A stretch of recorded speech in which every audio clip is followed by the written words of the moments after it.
नमस्कार friends, welcome to our YouTube channel insights YP के वाचने। आज हम बात करेंगे कि प्रॉपर्टी बेचते समय में हम पेमेंट कैसे प्राप्त करें। How do we receive the payment when selling the property. जब हम किसी भी प्रकार की संपत्ति, चाहे वह ज़मीन हो, फ्लैट हो या मकान हो, जब बेचते हैं तो सबसे महत्वपूर्ण प्रश्न यह होता है कि हम उसका पेमेंट कैसे प्राप्त करें और यह पेमेंट कब प्राप्त होगा। भुगतान की प्रक्रिया पारदर्शी, सुरक्षित और कानूनी होनी चाहिए ताकि भविष्य में कोई विवाद उत्पन्न ना हो। आज हम इसी सब्जेक्ट के माध्यम से संपूर्ण प्रक्रिया को विस्तार से समझते हैं कि संपत्ति बेचते समय में भुगतान कैसे सुनिश्चित करें। तो बिक्री से पहले सबसे पहले हम दस्तावेजों की पुष्टि करते हैं। जो खरीद के कागजात होते हैं, जैसे म्यूटेशन है, खसरा, खतौनी, नक्शा इत्यादि, इनको तैयार रखें। सेल डीड को तैयार रखें। मालिकाना हक यानी टाइटल सेल डीड जो होती है स्पष्ट और विवाद मुक्त हो। एनओसी, लोन क्लियरेंस सर्टिफिकेट जैसे दस्तावेज भी आपको क्लियर रखने होते हैं। नेक्स्ट होता है कि संपत्ति का मूल्य निर्धारण। यह संपत्ति का मूल्य निर्धारण हम कैसे करते हैं कि वह इसकी मार्केट वैल्यू, सरकारी सर्कल रेट और रियल एस्टेट एजेंट्स की से इस बारे में सलाह ले लें। वैल्यू अधिक बताने या कम लेने से बचें। इसके बाद में खरीदार की पहचान करनी होती है। खरीदार की या परचेजर की फाइनेंशियल स्टेटस, पैन कार्ड, आधार कार्ड और उसकी क्रेडिट हिस्ट्री की भी जांच कर लें। इसके बाद में आपको सेल एग्रीमेंट या अर्थात बिक्री समझौता करना पड़ता है और उसकी क्या पेमेंट की शर्तें होती हैं।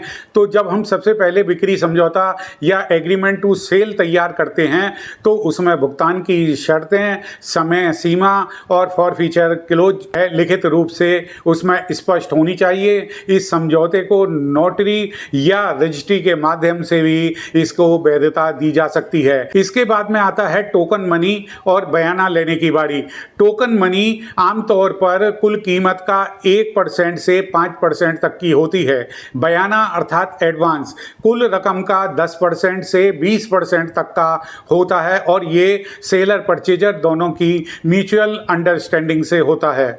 अब ये भुगतान का तरीका क्या होना चाहिए, तो चाहे तो हम इसमें नकद लें, चेक लें, डिमांड ड्राफ्ट है, बैंक ड्राफ्ट है या आरटीजीएस से भी इनका पेमेंट किया जा सकता है। बड़े लेन देन में बैंक ट्रांसफ़र और आरटीजीएस को ही प्रेफरेंस दें ताकि इसकी प्रामाणिकता बनी रहे। भुगतान के क्या क्या प्रकार होते हैं।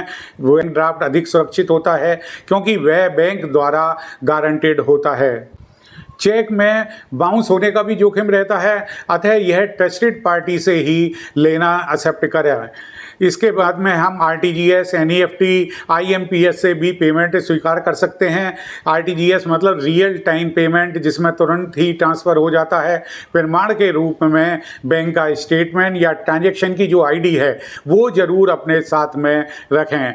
नकद लेन देन भी हम कर सकते हैं, लेकिन यहाँ पर एक चीज़ स्पष्ट आपको ध्यान में रखनी होती है कि 2 लाख रुपए से अधिक का नकद का लेन देन आयकर कानून के अंतर्गत निषेध होता है।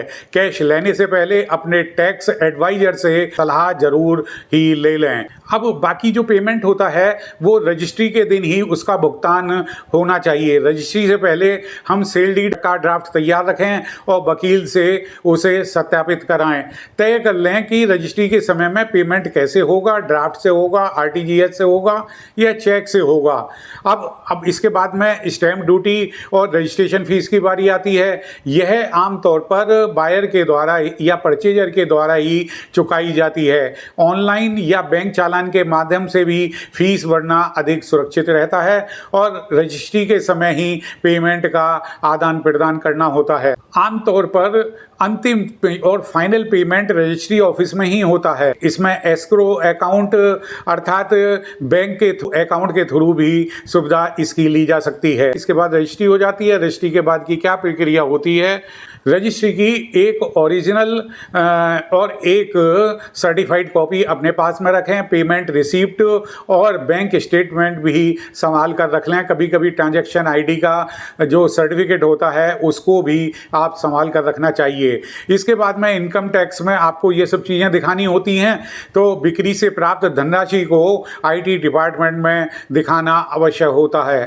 इसके बाद में हमें टैक्सेशन और टीडीएस से संबंधित पहलू भी ध्यान में रखने होते हैं कैपिटल गेन टैक्स के बारे में। यदि संपत्ति 2 वर्ष या उससे अधिक समय तक रखी गई है तो लॉन्ग टर्म कैपिटल गेन इस पर लागू होता है। और टीडीएस की कटौती जो इसमें जो हम प्रॉपर्टी बेचते हैं उस पर टीडीएस लगता है। 50 लाख से अधिक की संपत्ति पर 1% टीडीएस कटता है, जो कि बायर द्वारा सेलर के बिहाफ पर जमा कराया जाता है। और इसके बाद में आपको 26AS और फॉर्म 16B की जो कॉपी है उसे अपने पास में रखनी चाहिए, क्योंकि टीडीएस कटने पर वह 26AS में दिखेगा। फॉर्म 16B भी प्राप्त करके रख लेना चाहिए। इसमें एक चीज़ और ध्यान रखनी चाहिए कि कई बार धोखाधड़ी होती है, तो इसके लिए अपने वकील से और रियल एस्टेट जो एक्सपर्ट्स होते हैं उनके एडवाइस ज़रूर ले लें। सभी दस्तावेज जो डॉक्यूमेंट्स प्रॉपर्टी के होते हैं उसकी वैलिडिटी की जांच जरूर कराएं। खरीदार द्वारा दिए गए आईडी प्रूफ का वेरिफिकेशन कराएं और एक मुश्त यानी कि वन टाइम पेमेंट को ही प्राथमिकता दें। किस्तों में यदि भुगतान करना हो तो उसके लिए भी लीगल एग्रीमेंट बनवाएं। इसके बाद में आपको क्या करना होता है, कुछ व्यवहारिक सुझाव भी हैं कि जो बातचीत सेलर परचेजर की होती है, ऑडियो वीडियो रिकॉर्डिंग यदि आवश्यक हो तो उसे संभाल कर रखें। संपत्ति से जुड़े विवादों की जांच पहले ही कर लें। खरीदार की बैंक सॉल्वेंसी चेक कर लें। लोन पर यदि कोई संपत्ति बिक रही है तो बैंक से एनओसी अवश्य ले लें। तो इसका कंक्लूजन में क्या निकलता है, जब आप संपत्ति बेचते हैं तो यह केवल एक दस्तावेजी प्रक्रिया ही नहीं होती, इसमें आपकी मेहनत की पूंजी और भविष्य की योजनाएं भी जुड़ी होती हैं। इसलिए भुगतान प्राप्त करने की प्रक्रिया को सतर्कता, जानकारी और कानूनी सलाह के साथ में पूरा करना आवश्यक होता है। एक भी चूक भविष्य में आपको भारी आर्थिक नुकसान और मानसिक तनाव दे सकती है। इसलिए सुरक्षित भुगतान, वैध रजिस्ट्री, कर विवरणी और कानूनी मार्गदर्शन के साथ ही किसी संपत्ति का सौदा करें। तो आज की वीडियो में इतना ही। Thank you.